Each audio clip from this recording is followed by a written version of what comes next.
ምንም ሳይነግረኝ ምንም ምን እንደሆነም አላውቅም። አመት ባል ደርሶ በቃ በጣም ልጆቼን በሚያስፈልጋቸው ሰዓት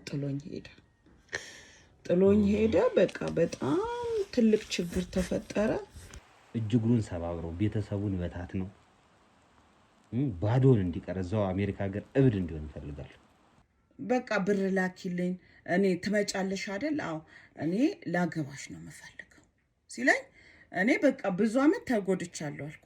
እንደገና ስለ እግዚአብሔር የነገረኝ ሰው ይክደኛል ብዬ አላሰብኩም።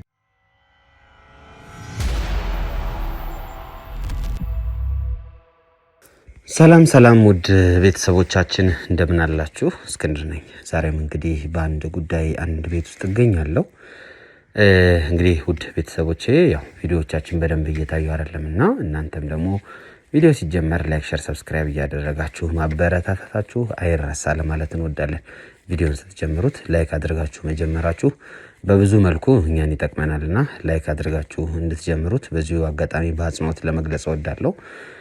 ብዙ እህቶቼ እንግዲህ ከአረብ ሀገር ውስጥም ከውጭ ሀገርም ያላችሁ እኛን ኮንታክት እያደረጋችሁ ያገኛችሁን ነው። ዛሬም እንግዲህ እህታችን ኮንታክት አድርጋን ካገኙን ሰዎች መካከል አንዷ ናት። አረብ ሀገር ነበረች። አረብ ሀገር በነበረችበት ጊዜ ያጋጠማትን ጉዳት ያጋጠማትን የህይወት ተሞክሮ ታጫውተናለች። እናንተም ደግሞ እንደተለመደው ሁሌም እንደምንለው ይሄንን ቪዲዮ ላይክ፣ ሼር፣ ሰብስክራይብ እያደረጋችሁ ተመልከቱት ለማለት እንወዳለን። ብዙ ጊዜ እንደዚህ አይነት ቪዲዮዎችን የምንሰራው ቪዲዮዎቹን አይታችሁ እናንተ እንድትማሩበት እዚህ ላይም ደግሞ ችግር የደረሰባቸውን ሰዎችም እንድንረዳቸው እንድናግዛቸው ከዛ ችግር ከዛ መከራ እንድናወጣቸው ነውና ሁሌም እንደምንለው ለሌሎች ጓደኞቻችሁ ይማሩበት ዘንድ ሼር አድርጓቸው፣ አሳዩአቸው። ሁሉም ነገር ምንድነው ብልጥ ሰው ከሰው ስህተት ሞኝ ሰው ደግሞ ከራሱ ስህተት ይማራል እንደሚባለው እናንተም እንግዲህ እነዚህን ነገሮች ከሰው ስህተት ተምራችሁ ራሳችሁን አሻሽሉ። የሰው ስህተት እናንተ ላይ እንዳይሰራ ሰው የተሳሳተው ነገር እናንተም እንዳትደግሙት ማሻሻያ የሆናችሁ ዘንድ ነውና ፕሮግራሙ የሚታየው። ከልባችሁ ሰምታችሁ ከልባችሁ ትማሩበት ዘንድ እንሆ ጀባ ብለናል። እንግዲህ ዛሬ አንድ ቤት ውስጥ እገኛለሁ። እህቴ አረብ ሀገር ከነበሩ እህቶቻችን መካከል አንዷ ናት። ያጋጠማት ታሪክ አለ፣ እሱን ታጫውተናለች። ያው ዩቲዩብ ላይ በተደጋጋሚ ፕሮግራምህን አያለው እና አሁን ደግሞ እኔ ችግር ደርሶብኛል ያጋጠመኝ ነገር አለ ብላ እንግዲህ በቴሌግራም አካውንት አናግራናለች። እኛም ደግሞ መልስ እንሰጣታለን። ከሷ ጋር ቆይታ እናደርጋለን እስከ መጨረሻው ድረስ። እናንተም አብራችሁን እስከ መጨረሻው ተከታተሉ ለማለት እንወዳለን። እሺ እህቴ እንኳን ደህና ቆየሽ ነው መጣሁ ነው የሚባለው። እኔኛ መጣሁት። እሺ እንተዋወቅ። እሺ ይባላል።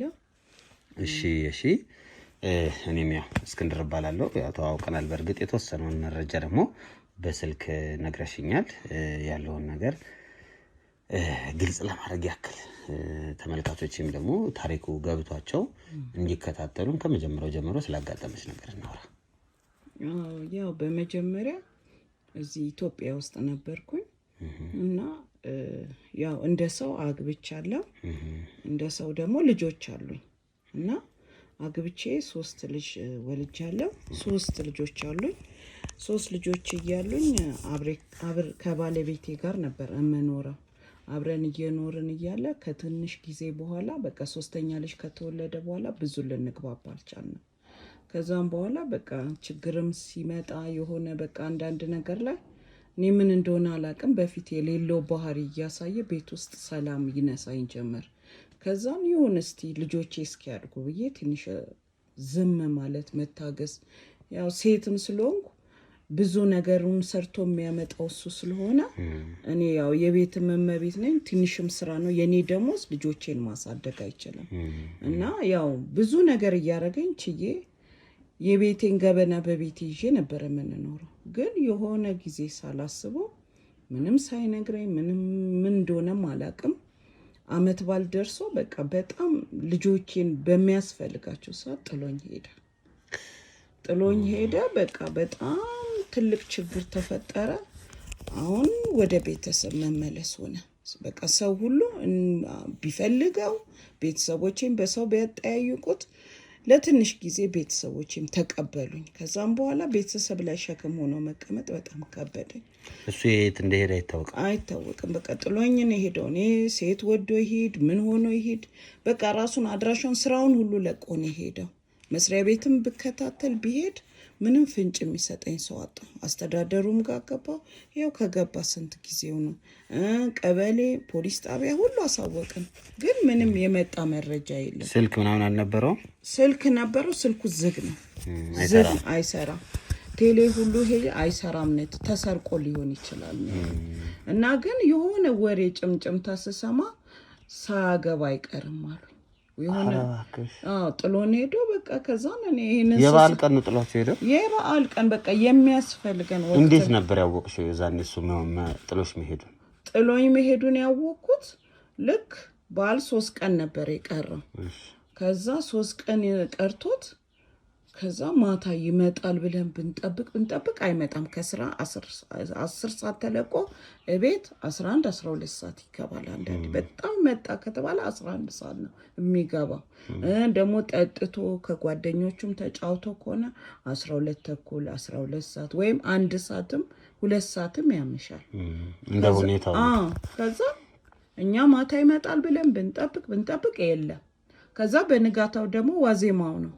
ከዛም በኋላ ምን ሆኖ ነው ብለን እኛ ተደናግጠን ወዲያው ፖሊስ ጣቢያ ሄድን። ቀበሌ ዘመዶቹን ሁሉ ጠየቅን። ስንነግራቸው እነሱ ብዙ አልተደናገጡም። እነሱ ቤተሰቦቹ አሉ አልተደናገጡም። መጥፋቱ ሲነገራቸው ለካ እነሱ ተነጋግረዋል፣ አልተደናገጡም። ከዛ እኔ እንደው ምንም አልገባኝም ነበር። ሰዎች ናቸው እንዴ? ኧረ የእሱ ቤተሰቦች የሚያውቁት ነገር አለ፣ እነሱም በደንብ ጠይቅ ይሉኛል። ከዛም በኋላ እንዲህ ለምን ደበቁኝ? በፊት ሰላም ነን።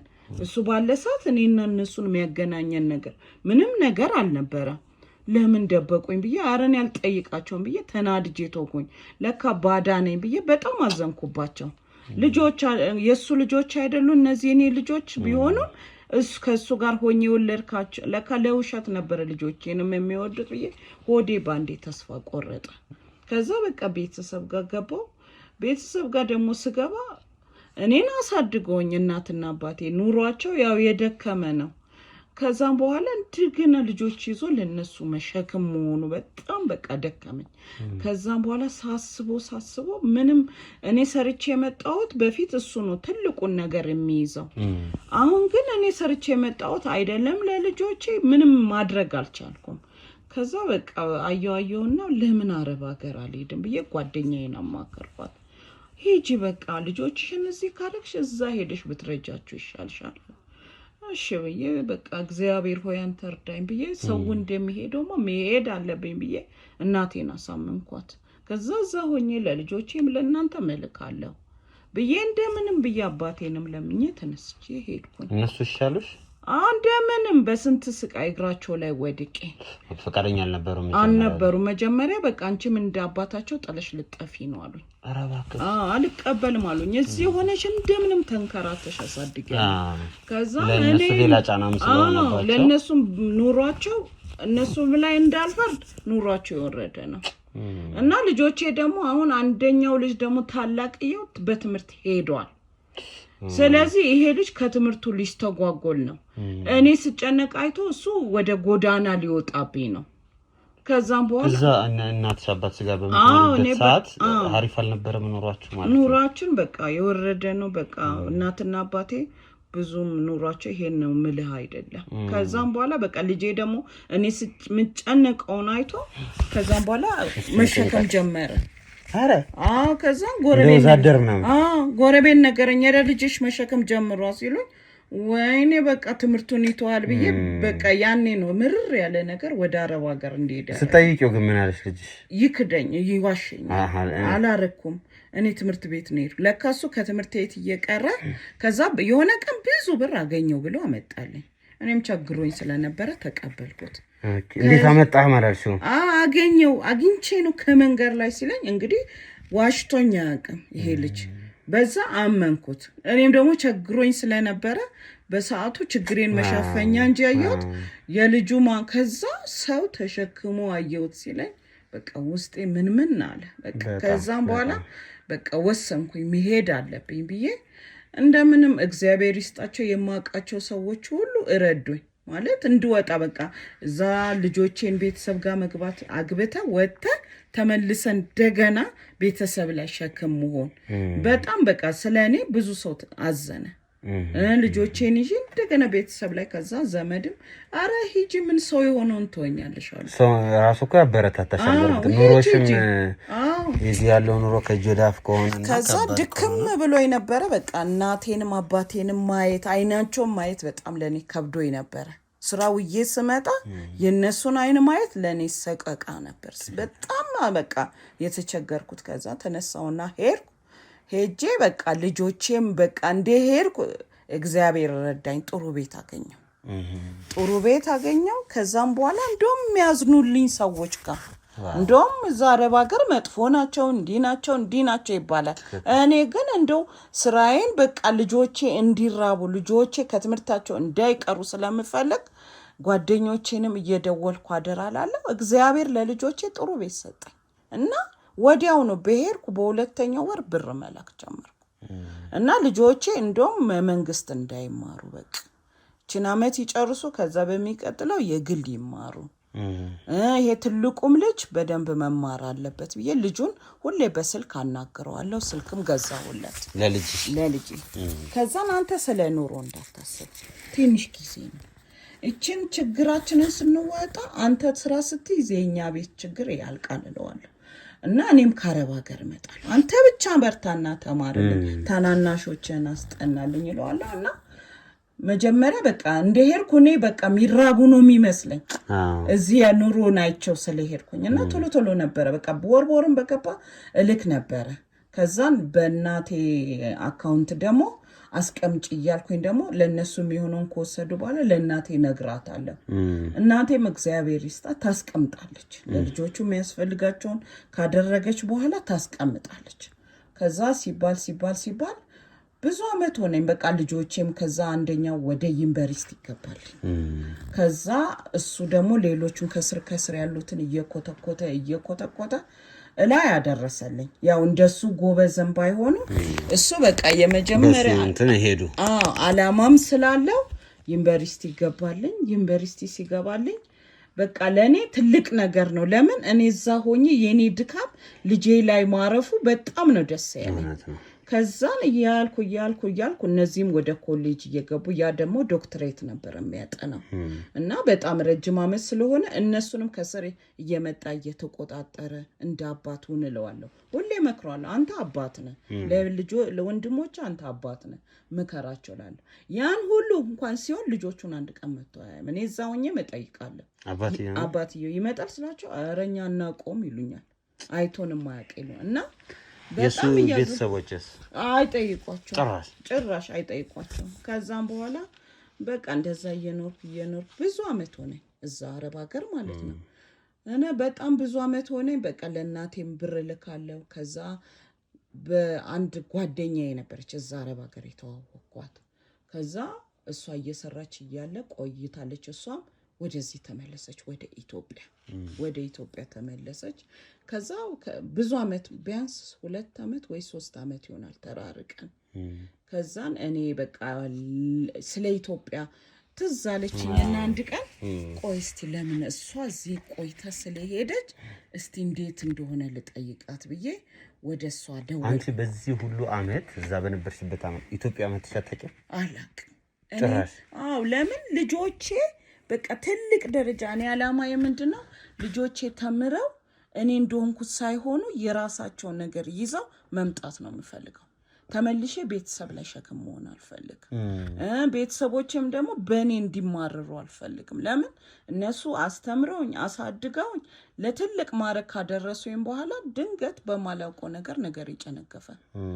ስለዚህ እንደገና እኔን እያዩ ከሚያዝኑ እኔ የራሴ የሆነ ነገር ሳሊዝ ወደ ኢትዮጵያ መመለስ አልፈልግም። ለምን ስመጣ የሚጠብቀኝን ችግር አውቀዋለሁ። ስለዚህ አሁን ብመጣ እንደገና ተመልሼ ልጆቼን ይዤ ተከራይቼ መውጣት አለብኝ። ተከራይቶ መውጣት ደግሞ ምን ያህል ጫና እንዳለው አውቃለሁ ኢትዮጵያ ውስጥ። ስለዚህ እኔ ደግሞ የምፈልገው የራሴ የሆነ ብችል እንደው ትንሽ ቤትም ቢኖረኝ እኔ ቅድያ ነው እና እሰራለሁ በጣም ነው ደግሞ ሰዎቹ ጥሩ ሰው ናቸው ልጆች አላቸው ልጆቻቸውን ራሱ እንኳን እንደ ሰራተኛ እንዲያዩኝ አይፈልጉም እና በጣም ነው የሚያምኑኝ እኔ እንጃ እንደነሱ ያለ እግዚአብሔር ነው ለኔ ላከልኝ ችግሬን አይቶ ማለት ነው ከዛ እየኖርን እዚሽ ጓደኛዬ ጋር አንድ ቀን ደወልኩላት ስደውልላት እሷ በፊት ብዙ ጊዜ በስልኳን ስደውልልኝ እኔ አላነሳም እቺ ውጭ አሁን ወደ ኢትዮጵያ የመጣችው ከዛም በኋላ እኔም በቃ ምንም ጊዜም አልነበረኝም ደግሞ በቃ ድንገት እዚህ ስለዚህ ችግር ታወራልብኛለች ብዬ እኔ ከቤተሰቦቼ ከራሳቸው ስለምሰማ ሌላ ሰው እንዲያወራብኝ አልፈልግም ከዛ በቃ ያንን ነገር እንዳታወራብኝ ብዬ አላነሳው ከዛ በራሴ ጊዜ ቆይስቲ ስለ ኢትዮጵያ ልስማ ምን አዲስ ነገር አለ ብዬ ደወልኩላት ስደውልላት ከዛ እሷ ደህና ናት አግብታ እንደምትኖር ልጅ እንደወለደች ከዛ አንቺ እስከመቼ ነው ምናምን ብዙ አወራን በቃ በጣም እንቀራረም ነበር እኔም ረፍት የሆነኝ ቀን እሷ ጋር ነው የምሄደው እሷም በረፍቷ ቀን አብረን ቁጭ ብለን እናወራለን እና በቃ ብዙ ነገር ነገረችኝ ከዛ ስትነግረኝ ያው ሰው ነኝ ብዙ አመት ውስጤ ያው ቁስል አለ በደል አለ የራሴ ሆነ ሸክም አለ ግን ቢሆንም በቃ ሰው ሀገር ደግሞ ማንንም አይረዳህም አንተነት የምታውቀው አንተ እንጂ ካንተ በላይ ደግሞ ያለው እግዚአብሔር ነው የሚያውቀውና ምንም እነሱ ያው ስራዬን ታማኝነቴን እንጂ ስለኔ ምንም ያውቁት ነገር የለም ምን እንደሆንኩ ራሱ አያውቁም እና እስከመቼ ሰው ቤት ለምን አልመለስም ብዬ ደግሜ ደግሞ ደወልኩላት ስደውልላት አረ እኔ ከሆነ ሰው ጋር አስተዋውቅሻለሁ ትለኛለች ከዛ ስትለኝ ምን አይነት ሰው ስላት አረ ይጠቅምሻል አረ እኛ ምን ኑሮ አታቂም ትለኛለች እንዴ ምን አይነት ኑሮ ነው የምትኖሪው እንደው አሁን እዛ ኢትዮጵያ ውስጥ ብር ኖሮ ስራ ኖሮ አንቺ ከዚህ ሄደሽ ስራ ይዘሽ አልኳት ስላት አረ አይተሽ ማመን ነው ትለኝና ፎቶ ትልክልኛለች የራሷን እና ቤቷን ትልክልኛለች እንደዚህ በቪዲዮ እያለች እያሳየችኝ ከዛ ግርም ይለኝና ከየት አመጣይ ስል ነይ አንቺንም ማሳይሻለሁ ትለኛለች ከዛ ስትለኝ አረ እኔ ምንም ማይታ አገባሽ እንዴ ስላት አግብቻለሁ እንዴ እርግጠኛ ነሽ ወንድና ምንሽ ስላት አረ በእናትሽ ወንድ ሁሉ እንዳንቺ መሰለሽ እንዴ ትለኛለች ከዛ ስትለኝ እሺ በቃ ግን እኔ አሁን ለመምጣት ትንሽ ልቆይ አስብ አረ እንዳቆይ እድሜሽን አትፍጂ ልጆች እንደሆነ ያድጉና አንቺ የኖርሽበትን አያቁም ለራስሽ ኑሪ እንጂ ትለኛለች ስትለኝ ይሄ ለራሴ መከረችኝ ነው ማለት አንተ በጭንቅ ውስጥ አይምሮ ተጨንቆ ሰው ሲነግራ አንዳንዴ ለአንተ የሚያሰበልህ ነው የሚመጣው ከዛም በኋላ እያልኩ አይ ለምን በቃ ስራውም አደከመኝ ማለት በፊት ከነበረው የደከመው መጣ የዛን ሰዓት ሰዎቹ መነጫነጭ ሲጀምሩ እንደድሮ አሉንላችሁ ስትይ ማለት እኮ በጣም በቃ ይደክመኝ ጀመር በዛ ላይ ይሄ በተለይ የነሱ ጾም የሆነ ሰዓት እነሱ ካልበሉ አንተም አትበላ ስለዚህ በቃ ከስራው ጋር ደከምኩ በጣም ተጎዳ ከዛ የሚገርም ነገር ማለት እኔም የመምጣቱ ፍላጎት አለኝ አሁን ከሷ ጋር ካወራው ጀምሮ ፍላጎቱ እየጨመረ መጣ ለምን እንድትመጪ ተገፋፋሽ ደግሞ በየጊዜው እየደወለች እድሜሽ እኮ ሄደ አንቺ ለሰው ለልጆች እኮ በኋላ ላንቺ አይሆን ቤተሰብም በጣም ተሻሽለዋል አንቺ እድሜ ልክሽን ብትለፊ ቤተሰብ ያንቺን አያስብም ስለዚህ እድሜሽ እየሄደ ነው አረ ወደ ሀገርሽ ተመለሽና ሰው እንደሚሆነው ሆነሽ ኑሪ ትለኛለች ስትለኝ ልቤ ጓጓ ለምን ብዙ አመት ነግሬያለሁ ይሄ ሰውዬ ራሱ ሲሄድ ልቤ በጣም ተሰብሯል ከዛ እሺ አልኩኝና ለመምጣት አሰብኩኝ ከዛ ሳስብ ከዛ ቆይ እንደው ማለችና የሆነ ሰው ላስተዋውቅሽ እዛ ሆነሽ አጥኚው አለችኝ እስከምትመጪ አጥኚው አለችኝ እሺ አልኳት ከዛ እኔ እንደገና ደወልኩና አድሬ ደሞ እንደበፊቱ 3 ልጅ እንኳን ወልጄለት ነገሬ ሳይለኝ ጥሎኝ የሄደ ወንድ አይደል እንዴ በቃ ለምን ይሄ ዓለማዊ ሰው ከሚሆን እንደው እግዚአብሔርን የሚፈራ መንፈሳዊ ሰው ቢሆን መርጣለሁ ዝም ብሎ ሰውማ ከእንግዲህ አይሆንም ትልቅ ሰው ለምን ሽማግሌ አይሆንም? እግዚአብሔርን የሚፈራ በቃ ሰው ነው የምፈልገው ብዬ በውስጥ ያሰብኩና ደወልኩላት። ከዛ ነገርኳት። እኔ ባሌ አንድ ቀን ተለያይተን እንደዚህ ይሄዳል ብዬ አስቤ አላውቅም። ግን አሁን እኔ እንደዚህ አይነት ሰው ይሄ ወጣት ምናምን አልፈልግም። ትልቅ ሰውም ቢሆን ቤተክርስቲያን የሚሄድ ጠዋት ቤተክርስቲያን በቃ ትርፍ ጊዜውን ቤተክርስቲያን የሚያሳልፍ ሰው ነው የምፈልገው። ወይስ ይሄማ ቀላል ነው አለች። እንዴ ምን ነው በእጅሽ እንዳያሹ አሰብሽ ስላ አረ በቃ እድልሽ ነው እንደውም ስልኩን ልላክልሽ አለችኝ። ስትለኝ አረ በእናትሽ ዝም በይ አላምንም ስላ አረ እንደውም በቃ ራስሽ ተዋወቂና ራስሽ ድረሽበት አለችኝ። ስትለኝ እሺ ብዬ ከዛ ላኪው እሺ ያልኩኝና እግዚአብሔር ወይ እርዳኝ ብዬ አየሁት። ሳየው ከዛ እኔም በቃ ያው አንዳንዴ ፍላጎትህም ራሱ ይነዳሃል። ከዛ በቃ ስልኩን አይቼ በነጋታው ደወልኩለት ይመስለኛል። እኔ ከሷ ጋር ተነጋግረው ይመስለኛል። ከዛ አለሳልሶ ወደ ሀገሬ እንድመለስ በቃ ያለው ውትበታ ልነግርሃል። እሱም ከዛ እንደውም በቃ ይሄ ስለ እግዚአብሔር ቃል ስለ ቤተክርስቲያን ስላለው ስለ ዓለማዊ ነገር ሁሉ ሲነግረኝ እንዴ በቃ ተቀየርኩኝ። ከዛ አይ በቃ ኢትዮጵያ ውስጥ ያለው ሰው የተቀየረ ነው መሰለኝ። ከዛም በኋላ ሌሎችንም ከሱ ጋር እንዳመዛዘን ሌሎችንም ወንዶች ስልክ ሰጠችኝ። ስትሰጠኝ እነዛ የሆነ ጠጪዎች ምናምን ናቸው። ይሄኛው ከዛ ይሄ ማታም ስደውል የሆነ መጠጥ ቤት የምትገባበት ሰዓት አለ። የዛን ሰዓትም ስደውል በሰላማዊ ነው የሚያናግረኝ። ከዛም በኋላ ብር ላኩለት እዛ እያለው የምን በቃ ብር ላኪልኝ እኔ ትመጫለሽ አይደል? አዎ እኔ ላገባሽ ነው የምፈልገው ሲለኝ እኔ በቃ ብዙ አመት ተጎድቻለሁ አልኩ። እንደገና ስለ እግዚአብሔር የነገረኝ ሰው ይክደኛል ብዬ አላሰብኩም። ከዛም በኋላ በቃ እኔ ደግሞ ማለት ኢትዮጵያ ውስጥ ያለን ኑሮን አውቀዋለሁ። ለምን ችግር ነው ማንም ሰው የፈለገ ደሞዝ ቢሰራ በአንድ ቀን ቤቱን የሚቀይር ነገር አያገኝም።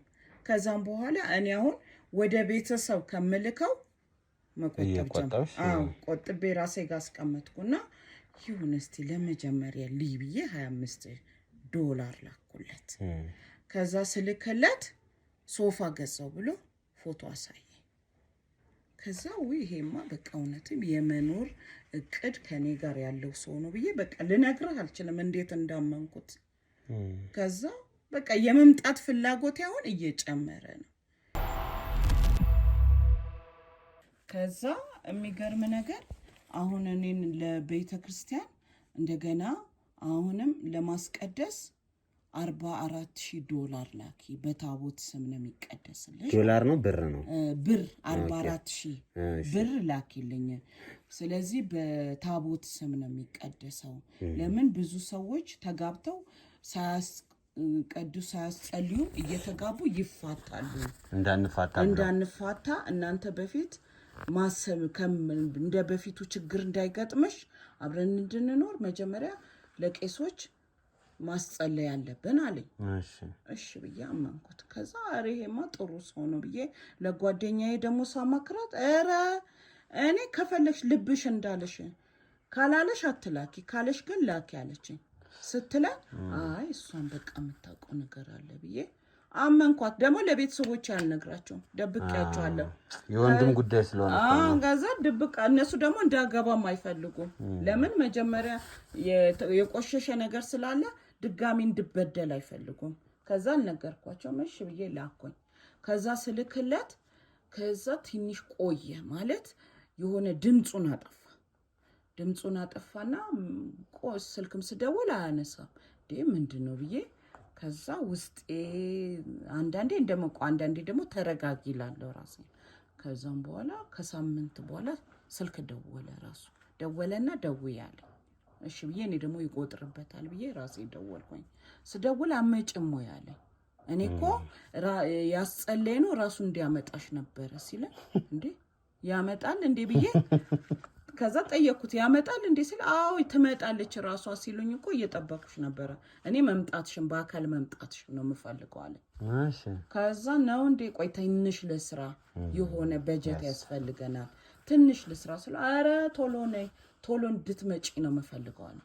አይ ቶሎማ መምጣት የለብኝም ትንሽ ብር እኔ ብር የለኝም አሁን ስለሌለኝ በፊት ምሰራውን ሁሉ ለቤተሰቦቼ ነው የሰጠሁት አሁን ግን ለኔና ለአንተ ብር ያስፈልገናል አንተ ደሞ ስለ ስራው ነግሮኛል የሚያገኘውንም ደሞዝ ነግሮኛል 5000 ነው ማገኘው ብሎኛል ስለዚህ 5000 ለኔና ለሱ እንደገና ደሞ እዚህ ከመጣው ልጆቼን ማግኘት አለብኝ ከቤተሰቦቼ ጋር እኔ መቸገር አልፈልግም ቆይ ባክን ትንሽ ታገስ ያልኩት እሱ ለካ ውሸቱን ነው ቶሎ ነው የሚለኝ እንዴት መጫረለ ከዛም በኋላ 1 ወር 2 ወር 3 ወር ስቀመጥ እንደውም ነይ የሚለውን አቆመ አሁን ምንድነው ፍላጎቱ ብር ብቻ እንድልክ ነው የምፈልገው ከዛ የሆነ ጊዜ ደግሞ ቆየና በሰባት የስላሴ ቀን ማለት ነው በሰባት ዛሬ እንዲ የሆነ ቄሶች የሚጸልዩልን ነገር አለ እንደገና ደግሞ የእናቱ አልሞተችም የእናቴ ተስካር ማውጣበት አመት ነው ከዛ ስለዚህ ብር ያስፈልገኛል ሲለኝ ስንት ልላክ ስለው 25000 ብር ላክ ይለኛል ከዛ እሺ ብዬ አይ ይሄ የሚያስፈልግ ከዛ ጓደኛዬን አሁንም ደውዬ ስነግራት ላኪለት ትለኛለች እሷ አትላኪ አትለኝም ላኪለት ነው ከዛም በኋላ እሺ ብዬ ላኩለት ስለከላት ከዛም በኋላ እየሰራው ለራሴ ማስቀምጣለሁ ከዛ ስልክለት የሆነ ይወስዳል ግን ልክ ብሩን እንደወሰደ ደግሞ መደወል መነጋገር እናቆማለን ብሩ ከተላከ በኋላ ይጣፋል ይጣፋና የሆነ ከ15 ቀን ከ20 ቀን በኋላ ነው የሚያናግረኝ ከዛን ይሁን ይያልኩኝ እኔ በቃ የመምጣት ፍላጎት ከዛን እሱን ለማወቅ ፈለኩኝ መምጣት አለብኝ አልኩኝ ከዛ ስል ትንሽ ቆየና ደግሞ ታሰርኩኝ ከሰው ጋር ተደባድቤ ከስራ ስመጣ አንዱ ባስ ላይ ይዞኝ ሊዘርፈኝ ሲል ሌባ ስለው ሁሉም ያዙኝና ከዛ ስመታው አንደኛው ጥርሱ ወለቀና እስር ቤት ገባዋል ከዛ ሲለኝ እንዴ ከስራ ስትመጣው ደሞዜን ተቀብዬ ደረቴ ኪስ ውስጥ ነበር ልክ ሲያወጣ እጁን ሲይዘው ተደባደበ ታዲያ እንዴት ህግ የለም እንዴ ስለው ኧረ ህጎቹማ ለሱ ፈረዱለት አብልቷቸው ነው መሰለኝ ለሱ ይሄው ጥርስ ተሰብሮ ይሄው ስንት ጊዜ ከዛ በዚህ መሃል አሁን እንዲ ሊላይ መጀመሪያ የስልክ መገናኘቱ የሆነ ቀን ተዘጋ አሁን ከዛ ታስሬ ይሄው 12 ቀን ታስሬ ነው የተፈታሁት አለ እና ስለዋለው ይሄው በሽማግሌ ታረቁ ተብለን ካሳ እንድክስ ተደረኩኝ 4 ጥርሱን የረገፈው እንዴት ባንዴ ስትመታው አራት እንዴት ታዲያ ሽማግሌ ያራቱንም ክፈላና በቃ አንተ አትታሰር እና ስለ አሁን ከየትም በይና 80,000 ላክ ይለኛል መዳናል ከዛ እኔ ደግሞ ቲያራ አሁን እኔ እንደዚህ ብር የለኝም ስል በቃ እኔ ይሄን ብር ካልከፈል 15 አመት ወይ 17 አመት ነው የምታሰረው እሺ ከዛ እንደዚህ ኢትዮጵያ ውስጥ ህግ ከሯል ስለው ከረ ድሮ እንደድሮ መሰል አሁን የሽማግሌ የማይሰማ ማለት ከዛ ሲለኝ ከፈለግሽ ካላማሽ ጓደኛሽን ጠይቂያት አለ እሷ ናት እንደውም ምግብ አምጥታ የጠየቀችኝ ቤተሰቦቼ ራሱ አልጠየቁኝም እኔ ቤተሰብ የለኝም ማለት ከዛ ሲለኝ እሺ ብዬ ከዛ እሷ ጋር 2 ቀን አደርኩኝ ስጠይቃት እንዴ አሁን ነው እንዴ ሰማሽው አለችኝ የምርሽ ነው እንደዚህ ነው የምትለኝ እሱ አሁን ነው ሰማሽ እንዴ እኔ እኮ እንደውም አርፎ ሲረጋጋ የላክሽለት ነው መሰለኝ ካለዛ ያን ብር ካልከፈለ እሱ እስር ቤት እንደሚገባ ፈርሞ ነው የወጣው ስትለኝ ነው እሺ ብዬ ጓደኞቼን እንደገና እዛ ያሉትን ከዛ ባልሽ ተለያይተናል አረ ባሌ አልተለያየንም ይሄ ተመልሶ መጥቶ ይቅርታ ጠይቆኝ እኮ አብረንም እንደምንም እግራቸው ላይ ወድቄ ባሌ ነው ብለሻቸው ነው አረ እባክሽ የድሮ ባልሽ ነው ማለት ነው ከዛ ሰጡኝ ሲሰጡኝ ላኩል ከዛ ከላኩለት በኋላ ያንን ብር ወስዶ ከዛም በኋላ ትንሽ ድምጹን አጠፋው ነው እንደተለመደ ሲያጠፋ አሁን ጥያቄ ፈጠረብኝ ለምን ወደ ኢትዮጵያ አልሄድም መሄድ አለብኝ ይሄን ሰውዬ ማየት አለብኝ በቃ ለምንድን ነው እንደዚህ የሚያደርገኝ ብዬ ወሰንኩኝ ከዛም በኋላ እንግዲህ አስብ እናቴ ጋር አስቀመጥኩት ብር ነው ያለው አሁን ብር እጄ ላይ ነው ጨርሰሻል እሱ እያላክሽ ከዛ ስመጣ እዚህ ስመጣ መርጌታ መሆኑን አላወቅኩትም መርጌታ ነው እንዴ ከዛ መርጌታ ነው ብላ ስትለኝ ደነገጥኩኝ። መርጌታ ነው አልኳት። አዎ ለምንድን ነው መጀመሪያ ያለ ወይ የሰማሽ ምታቂ እኮ መስሎኛል አለች። እሺ አገናኝኝ አልኳት ስላት አሁንማ መሄድ አንችልም የመጣው ዕለት ነው እንደዚህ ያልኳት። ገና እንዳገኘኋት አገናኝኝ አልኳት። ቤተሰቦቼ ጋር አልመጣሁ እሱ ጋር እሷን ፈልጌ እሷን ነው ነይ ተቀበይኝ፣ ቤተሰቦቼ ጋር መግባት አልፈልግም ማዳሜ አባራኛለች ብያት ነው። ቀጥታ ኤርፖርት መታ ተቀበለች። ከዛ ምንም አልያዝኩም። ለምን ብሬን ጨርሻለሁ። እንደገና ይሄ ዕቃ መያዝ እኔም አልፈለግኩም። ከዛም በኋላ መጣ። ከዛ አገኘችኝ፣ ቤቷ ወሰደችኝ። እሺ ያስተዋወቅሽኝ ሰውዬ ጋር ወሰጂኝ አልኳት። ኧረ ተረጋጊ፣ ቆይ የት ይሄዳል? ከዛ ደወለችና መታለች ብላ ነገረችው። ከዛ ፎቶዋን ከመጣው እዚህ ከመጣው በኋላ ፎቶዋን ላኪልኝ አላት። ከዛ ሲላት እንዴ ለምንድን ነው እኔን ቁጭ ብለን ነው አብረን እሷን የማናግረኝ ለምንድን ነው እኔን የማናግረኝ አልኳት። አናግሪው ብላ ሰጠችኝ። እዛም ፎቶሽን ላኪልኝ አለኝ። እሺ ብዬ ፎቶዬን ላኩላት። ስልክላት ከዛ እንዴ ስምሽን በፊት የኔን ስም ያውቃል የእናትሽን ስም ንገሪኝ አለ። እንዴ ለምንድን ነው የጠየከኝ? መጀመሪያ ያን ሁሉ ብዙ ስናወራ ብዙ እኔ እንጃ ይሄን ብዬ ማልነግር ነገር ብዙ አለ። ብዙ አውርተናል። ያኔ የእናትሽ ስም የአባትሽ ስም አልጠየቀኝ። አሁን ግን እዚህ ከመጣው በኋላ የእናትሽን ስም ንገሪ አለ። ፎቶሽንም የእናትሽን ስም ፎቶዬን የእናቴን ስም እሷ ለካ በፊት ፎቶዬን አሳይተዋለች ለሱ ግን አልነገረችኝም ለኔ። ከዛን አሁን ነው ደግሞ በስልክ ፎቶሽን አሳየኝ ብሎ በስልክ እንደገና በራሴ ስልክ ከዛ እኔ እሺ ብዬ ሰጠሁት። በራሴ ስልክ ላይ አልመጣም እሱ ሌላ ቦታ ሆኖ እንደዚህ ሌላ ቦታ ነው እሱ። ይሄን ሁሉ ስናደርግ ሁለተኛ ቀን ነው። ከዛም በኋላ እንዴ ይሄ ሰውዬ ማን ነው ግን? እኔ ልቤ አሁን ይጠራጠር፣ አንቺንም ጠረጥርሻለሁ እሱንም እየተጠራጠርኩ ነው። ስለዚህ በጣም ችግር ውስጥ እንዳለው እየገባኝ ነው። ለምንድን ነው ሰውየውን ማታሳይኝ አልኳት ስላት አይ ሰውየውን ከማግኘትሽ በፊት ቤተሰቦችሽን አግኛ አለችኝ። ቤተሰቦቼ ምንም አይሆንም፣ ይሄው እኮ እኔ ውጭ እንዳለው ነው ማናገራቸው፣ ቤተሰቦቼ ደህና ናቸው፣ ሰውየውን አገናኘኝ አልኳት። አይ መጀመሪያ ቤተሰቦች ግቢ አለችኝ። እንዴ እኔ እኮ የመጣሁት ይኸውልሽ አንቺ ያስተዋወቅሽኝን ሰውዬ እሱን አግኝቸው ቤተሰቦቼ ጋር ነው መሄድ የምፈልገው አልኳት። ከዛ ስላት አይ ግድ የለሽም መጀመሪያ እሱ አንቺ እቤት ከገባሽ በኋላ ሽማግሌ ይልካል አለችኝ። እሺ ብዬ እቤት ገባሁ። እቤት ይዛይ መጣች። እቤት ገባሁ። አውቄ ልብስ ከመርካቶ ትንሽ በሻንጣ ገዛሁኝና ልክ ከዛ እንደሚመጣ ይሄ የሙስሊሞችን ልብስ ለብሼ መጣሁ። ቤተሰቦች መጣሁ። እነሱ ልክ ዛሬ እንደመጣሁ ነው የሚያውቁት እንጂ 3 ቀን ኢትዮጵያ ውስጥ ማደሬን አያውቁም። ከዛም በኋላ መጣሁ ተገባሁ። ከዛ ስልስል በቃ እኔ ራሴ አርፌ መቀመጥ አልችልም። ለሰውየው ካልደወልኩ ማለት ነው። እደውላለሁ፣ ብር ስጭኝ ነው እደውል። የምን ብር? መጀመሪያ እኔ አንተን ማግኘት እፈልጋለሁ ነው። ከዛ ጓደኛዬ የሚገርም ነገር ከቤቷ ለካ ተከራይታ ነው የምትኖረው፣ ጠፋች። አንደኛ ጓደኛዬ ጠፋች። ጓደኛዬ ጋር ሄጄ ጓደኛዬ ስጠፋ ፌክ እንደሆነ ገባኝ። የሆነ ነገር እንደተሰራው ገባኝ።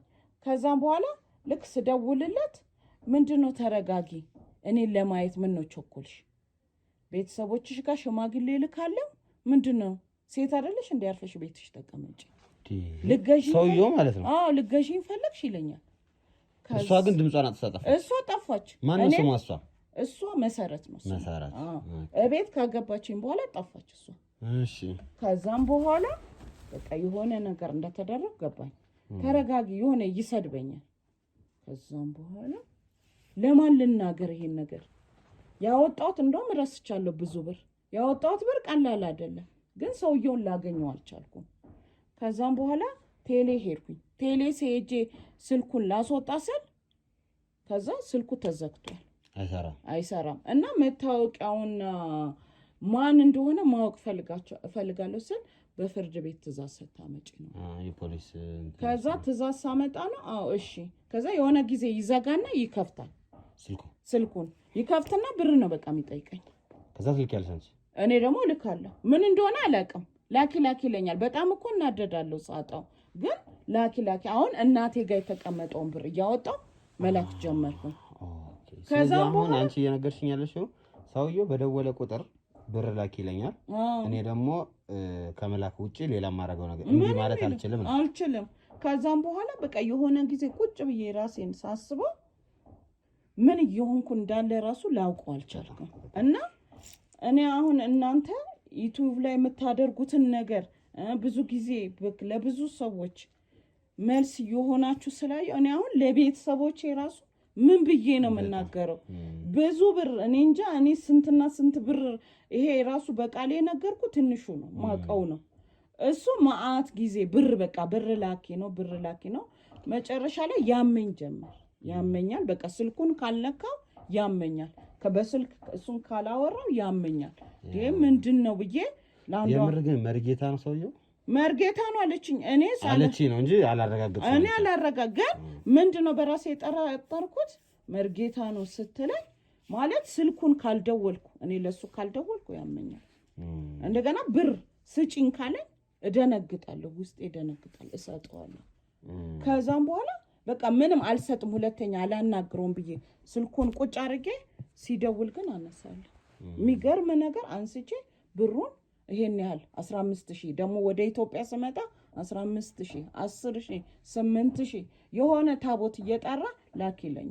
እሺ እያልኩ ልክለታለሁ፣ ግን ላገኘው አልቻልኩም። ከዛም በኋላ ጓደኛዬንም አጣኋት።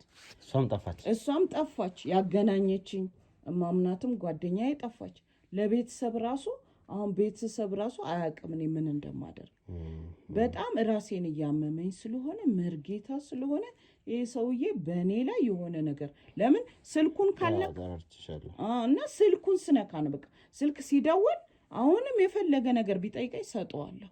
ግን አሁን እናቴ ጋም ያለውን ብር እየጨረስኩ ነው። አሁን አንቺ ሲመስልሽ ግምትሽ ነው የምትናገሪው፣ የተደገመብሽ ይመስልሻል? መተት ነው የተሰራብሽ? እኔ ይመስለኛል። ለምን ብር ማንም ሰው እስቲያስብ አረብ ሀገር እንዴት ለፍቼ እንዳመጣው እኔ ነው የማውቀው። ግን እዚህ ለቤተሰቦቼ እኮ ማልሰጠው ነው ለሱ የምሰጠው። ላኪ ሲለኝ ዝም ብዬ ነው የምልከው። እና በተለያየ ጊዜ ራሱ እኔ ደግሞ ስደውልለት አያነሳም። እሱ ሲፈልግ ብቻ የሆነ የመላእክት ስም ይጠራብኛል። ከዛ እንደዚህ ብናረግ ምናምን ይለኛል። ሊያየኝ እንኳን እኮ አልመጣም። ብር ግን ሲጠይቀኝ እኔ ሰጠዋለሁ። እኔ ለራሴ ራሱ የጨነቀኝን ነው ላንተ የምነግርህ እዚህ የቤት ጠርቼ ማለት ነው። እና በጣም ችግር ውስጥ ነኝ አሁን። ከሞላ ጎደል ሐሳብሽ ግልጽ ነው ሲመስለኝ። ከአረብ ሀገር ለፍተሽ ያመጣሽውን ገንዘብ እንግዲህ በማይረቡ ሰዎች የተጨረበርሽ ይመስለኛል። መሰረት የምትባለውን ጓደኛሽ የዚህ አንድ አካል ናት። እነዚህ ሁለት ሰዎች ከስልክ ውጪ ምንም አድራሻ የለሽም ማለት ነው። ስልካቸው ብቻ ነው ያለሽ፣ የሁለቱም አለ። ስለዚህ ምንድነው የምናደርገው መሰለሽ? ስልካቸው ትራክ ይደረጋል። ከመንግስት እናጽፍና ከፖሊስ አጽፈን ኢንሳ ወይም ቴሌ ሄደን ስልኩ የት አካባቢ እንዳለ አሁን ኦን በሚሆንበት ሰዓት ጠብቀን የት እንዳለ ምልክት እንዲሰጣን እናደርግና ያለበት ቦታ ቀጥታ መሄድና ማናገር ነው። እንዳልሽው ይህ ሰው መሪጌታ ነው አይደለም የሚለውን እዛ በኋላ የምናረጋግጥ ይሆናል። እቺም ሰው የሁለቱንም ስልክ ነው ትራክ የምናስደርገው። የሁለቱንም ስልክ ትራክ ማድረግ ምንድነው መሰለሽ? አሁን ለምሳሌ እዚህ ጋር ሲም አለ። ሲሙ ልክ ሄሎ ስል የት እንዳለው ይጠቁማል፣ ቦታው በትክክል ማለት ነው። ስለዚህ ይሄ ሰውም ያን ስልክ በትክክል እየተጠቀመበት ከሆነ እንዳልሽ ደውዬ አግኝቼዋለሁ ብለሽኛል። ስለዚህ ሄሎ በሚልበት ሰዓት እኛ እዛ መንግስት አካላት ትራክ ስለሚያደርጉት ኤግዛክትሊ ሎኬሽኑን ይሰጡናል። በዛ ሎኬሽን መሰረት ያለበት ቦታ ሄደን እናጣራለን፣ እናናግረዋለን። አንቺ ጋርም የተደረገ መተት የተደረገ ነገርም ካለ እንዲያወጣጣ እናደርገውና ከዛ ከአንቺ ጋር ፊት ለፊት እንዲገናኝ እናደርገዋለን። አይሻልም? ስለዚህ አንቺ አሁን ትንሽ ጊዜ ትሰጭናለሽ ትራክ ለማስደረግ። እንግዲህ ይመስለኛል ጓደኞቼ ብዙም ከዚህ በፊት ተይዞ የነበረ ወረፋ አለ። የሱን ላንቺ እንዲሰጡሽ እነግራቸዋለሁ። አሁን ትራክ የሚያደርጉልን ከሆነ አሁን እንልከዋለን። ከዛ ውጤቱ ከመጣልን ቀጥታ ወደ አሳየበት ቦታ እንሄዳለን። እሺ በቃ ተረጋጊ። አሁን አይዞሽ። እንግዲህ ውድ ቤተሰቦቻችን ባለ ታሪካችን እህታችን እንግዲህ ያጋጠማትን ነገር ነግራናለች። እንደዚህ የሚጨረበሩ ደግሞ በጣም ብዙ እህቶች አሉን። ብዙ በተለይ አረብ ሀገር የሚገኙ እህቶቻችን በእንደዚህ አይነት የማጭበርበር ስራ ላይ ነው የተሰማሩ ሰዎች ላይ ነው በብዛት እያየን ያለ ነው። መተት ተደርጎብሻል፣ መተት እየተደረገብሽ ነው፣ መተት ሳይደረግብሽ እኔ ላክሽፍልሽ የሚል አለ። ፎቶሽን ላኪልኝ፣ የክርስትና ስማችሁን፣ የእናት ስም ምናምን እያሉ መተት የሚሰሩበትን ነገር እየተናገሩ መተት እየሰሩ የሚገኙ ሰዎች እንዳሉ በብዛት ይታወቃል። ዛሬም እንግዲህ እህታችን እንደዚህ አይነት ነገር ያጋጠማት በስሟ አይ ቲንክ መተት ተሰርቶባታል። ለዛም ነው ብር ላኪ ባላት ቁጥር እያነሳች ብር የምትልከው። ስለዚህ የምትልክበትን አካውንት ላይ ያለውን ስልክና በሰውየውን ስልክ ይዘን ቀጥታ ሰውየውን ለማግኘት እንሞክራለን። እናንተ ግን እስከ መጨረሻው ድረስ አብራችሁን ቆዩ። ሁሌም ደግሞ እንደምንለው ብልጥ ሰው ከሰው ስህተት ነው እና የሚማረው። እህታችን የተሳሳታችሁን ስህተት እናንተ ላይ እንዳይደረስ እናንተ ይሄ መማሪያ ይሁናችሁ ለማለት እንወዳለን። ቀጥታ አሁን ቀጣዩ ስራችን የሚሆነው ሰውየውን ማግኘት፣ ከዛ ሰውየው ለምንና እንዴት እንዳደረገው በድብቅ ካሜራችንም በግልጽ ካሜራችንም አስቀምጠን እናጠራለን። እስከ መጨረሻው ድረስ አብራችሁን ቆዩ። እንግዲህ ውድ ቤተሰቦቻችን ያው የእህታችን ጉዳይ ትንሽ አንገብጋቢ ስለሆነና ሁኔታው ትንሽ ስላሳዘነን የምናውቃቸውን ሰዎች አናግረን ነበርና ችግር የለውም ትራክ እናደርገዋለን ብለው ትራክ የተደረገው ኤግዛክትሊ ቤቱ ይሄ ነው። ይሄ ቤት አይደለም አይደል? ይሄ አይመችም። ስለዚህ ይሄ ነው። ዝም ብለን ቼክ እናደርገዋለን። እሷ የነገረችን ሰው መርጌታ ዲበኩሉ ነው ያለችን። እንግዲህ መርጌታ ይሁን አይሁን ያወቅሁት እዚህ ከመጣሁ በኋላ ነው። በፊት ግን ዲበኩሉ ብቻ ነበር የሚባለው ነው ያለችን። ስለዚህ እሳቸው ይሁን አይሁን አላወቅኩም። ቤቱ የነሱ ይሁን አይሁን አላውቅም። ግን የቤቱ ቁጥሩ ይሄን ልክ ነው የተመዘገበው። እንትን ምንድነው ስሙ? የተመዘገበው ይሄ ነው። የቤት ቁጥሩ ምናምን እንዳለ እዚህ ጋር ነው የተመዘገበው። ስለዚህ እስኪ እንግባና ቼክ እናድርገው። አንተ ዝም ብለህ እዚህ ጋር ጠብቅና ዝም ብዬ መጀመሪያ ላወራቸው፣ ከዛ ካሜራ አለ እላቸዋለሁ። እሺ እስኪ መጀመሪያ ቼክ ላድርግ፣ እርግጠኛ ስላልሆንም ብዬ ነው። እሺ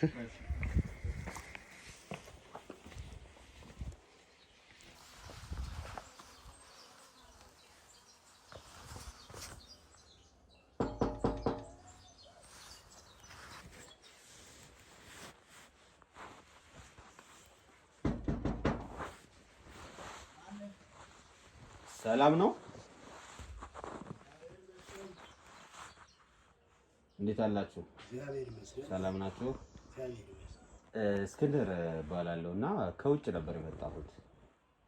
እሺ ምን ነው? እና እዚህ አካባቢ እንትን ትንሽ አንድ ወደ 10,000 20,000 ዶላር ይዤ ነበር የመጣሁት እና መዳፈር ካልሆነብኝ እዚህ አካባቢ አንድ አዋቂ ሰው አሉ ምናምን ብለውኝ ነበርና እስኪ ምናልባት የሚያውቁት ነገር ይኖራል። ያው ከውጭ ነው የመጣው። ትንሽ ተንገላታው። እዚህ አካባቢ ነው የሚሰራው። ማን ብለው ላኩ? ማን ነው? መርጌታ ናቸው። ኤግዛክትሊ አይ ቲንክ ዲበኩሉ መርጌታ ዲበኩሉ መሰለኝ፣ እርግጠኛ። መልካም። እርስዎ ኖት? እርስዎ ኖት? እና እንትን ነው የተወሰነ ብር ምናምን ነበር ይዤ የመጣሁት ወደ እንዲሰራልኝ ብቻ የፈለኩት ነገር ነበር። ቆንጆ ቆንጆ። እሺ። እና ይሰሩልኛል እርስዎ? ና እሺ ልጄ ና። እሺ ግን ካሜራ ይዣለሁ። ጓደኛዬ ካሜራ ይዟል። ከውጭ ሀገር ስለመጣን ካሜራ ምናምን ይዘን የመጣ ነው እና ከውጭ ሀገር ነው የመጣ ነው እና እንዳሉት እኔ ለመልካም ነገር ለመልካም ችግር የለውም። ብዙም እንትን የሚል ነገር አይደለም። ምንም የሚረብሽ ነገር የለውም ጋሽ። እሺ መልካም ይግባ። እሺ ና አንበሳው። እሺ ና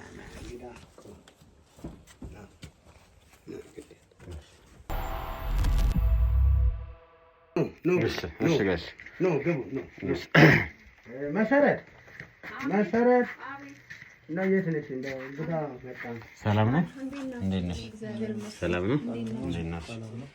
የቱ ጋር ነው? እዚህ ጋር ነው? ሰላም ነው?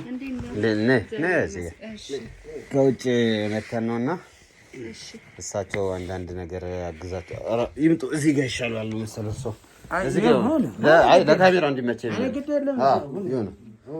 ችግር የለውም። አይ ካሜራው ምንድን ነው መሰለሽ፣ እኔ ከውጭ ነው የመጣሁት እና እንዲሁ ሰው ሳማክር እውቀት ያለው ሰው የሚያውቅ ሰው ፈልጋለሁ እና አንድ ነገር ማድረግ ፈልጋለሁ ስል እሳቸውን ጠቆሙኝ። ብዙ ቤት እየፈለኩ ነበርና መርጌታ ዲበኩሉ ስል እሳቸው ናቸው አሉኝ። እውነት ነው? አዎ ይሰሩልናል። ይሰራል። በቃ ጥሩ። እሺ እኛም እሱን የፈለግነው እንደው ባለቤቱ ነሽ አንቺ? እኔ ባለቤቱ ነኝ። መሰረት እባላለሁ። እሺ እንዴት ነበር እዚሁ ኢትዮጵያ ውስጥ የተግባባችሁት ወይስ? አዎ እዚሁ ነው የምትኖሪው አንቺ? እዚሁ ነው የምኖረው። አረብ ሀገር ነበርሽ? የተወሰነ ጊዜ ነበርኩኝ። ኦኬ። ከዛ እዚህ መኖር ጀመርሽ? እዚህ መኖር ጀመርኩ። እንዴት ነው መርጌታነት እና ትዳር? ደህና ነው። መልካም አሪፍ ነው። ደህና ያው እንግዲህ በማያገባኝ ገባው። የኢትዮጵያ ኑሮ እንደምታየው ነው። የውጭ ሰው ስትባሉ ብዙ ጊዜ ጥያቄ ታበዛላችሁ አይደል? ደህና ምን እናድርግ እንግዲህ ያው ባለው አየር እናወራ ብዬ ነው። እና እሳቸውን ላወራቸው ትንሽ ደቂቃ ሰጭኛለሽ? ይቅርታ ልሂድላችሁ? አዎ የግል ጉዳይ ስለሆነ እሺ። ሻይ ቡና ታዲያ? ችግር የለውም በእውነት ጀምረሽ ቡና ነገር አያስፈልግም አባቴ፣ ችግር የለውም። ሌላ ጊዜ ተመልሰን መምጣታችን ስለማይቀር አንዴ የመጣሁበትን ጉዳይ ከእርሶ ጋር ልመካከርና መፍትሄ ካለውም መፍትሄውን ይሰጡንና እንሄዳለን ብዬ ነው። ጠጋ ይበሉ እስኪ ወደዚህ። እሺ ይኸውልዎት አባቴ፣ እንግዲህ እንደነገርኩት እኔ ዶላር ነው ይዤ የመጣሁት።